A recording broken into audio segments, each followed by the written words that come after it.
So we'll get it started. Again, this is kind of a Thailand, well, it is a Thailand-based podcast.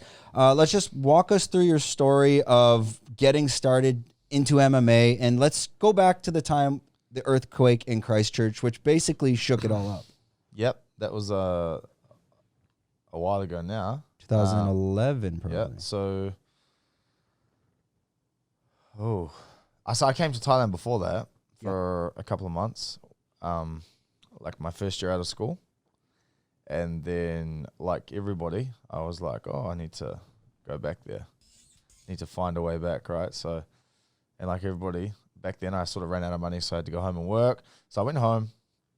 While I was over here, there was an earthquake, and I didn't really,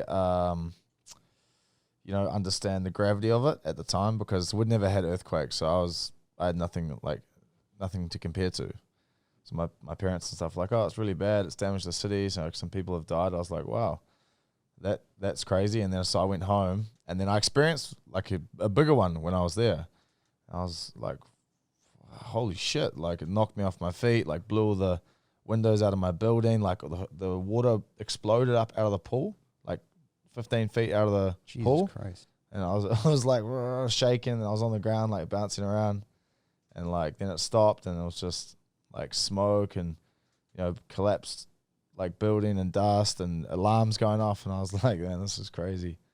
And so that happened, and I moved to Auckland because our company moved, or like the hotel we worked in put all the staff like relocated them, and if you wanted to, you could move. So I was like, oh, I'm gonna move. There's not too much going on down here for me. And I ended up in Auckland at a gym called Liga and did well up there fighting. And then I made my way to China